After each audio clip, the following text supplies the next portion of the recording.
धनवार विधानसभा के बरजो मोड़ में JBKSS झारखंड बचाओ क्रांति सेना समिति के कार्यालय का उद्घाटन किया गया।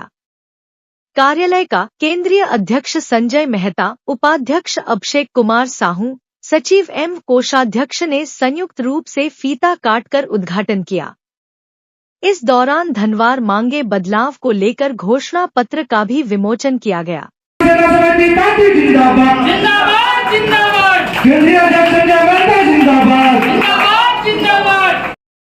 जो मैं आप लोगों के सामने पेश कर रहा हूं, अभी आप लोगों को इसकी पर्चियां मिलेगी। आप लोग देखें कि क्या संकल्प किया गया है। अगर इस संकल्प में आपको जब हम लोग 2-3 साल पूरा झारखंड में घूमे, आंदोलन किए, तो नौजवान लोग कहने लगे कि भैया हम लोग भी जुड़ेंगे। पहले लोग राजनीति में आने से डरते, यहाँ से भेज कर 8 से 9,000 10,000 रुपये बस।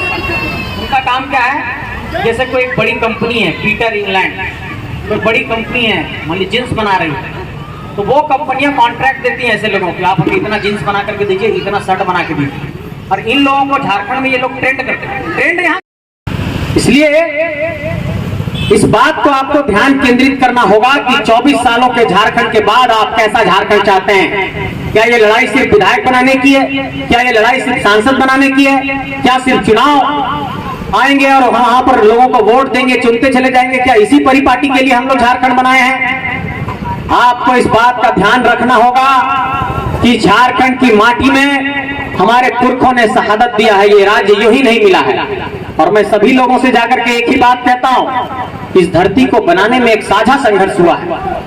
मैं आपको बता देना चाहता हूं कि झारखंड में 2024 का चुनाव किस आधार पर लड़ेंगे, उसका एक बेहतर मैनिफेस्टो हम लोग तैयार कर रहे हैं।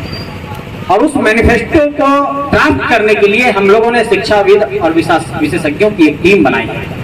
2 अक्टूबर को हम लोग दिल्ली में तमाम देश दुनिया के अलग अलग संस्थानों में जो लोग झारखंड के लोग पढ़ाई की, वैसे झारखंडी नौजवान जो किसी ने लंदन में पढ़ाई की, किसी ने अमेरिका में पढ़ाई की, कोई DU में पढ़ रहा है, कोई JNU में पढ़ रहा है, वो झारखंड के लोग हैं। उन लोगों को हम लोगों ने दिल्ली में एकजुट किया कि आप लोग इतनी बड़ी शिक्षा तो हासिल कर ली, अपनी जिंदगी तो बना ली, लेकिन जिस झारखंड की माटी ने पाला पोसा है उसके लिए क्या कुछ सोचते हैं। उन्होंने कहा कि हम लोग तो ऐसे सड़क में जाकर के आंदोलन नहीं कर पाएंगे, लेकिन क्या योगदान दे सकते हैं, तो ये बताइए। मैंने कहा कि अगर आपके पास अपना शिक्षा, बुद्धि, विवेक, कौशल, प्रतिभा है, तो जहां से भी जिस रूप में झारखंड का योगदान दे सकते हैं आप लोग दीजिए।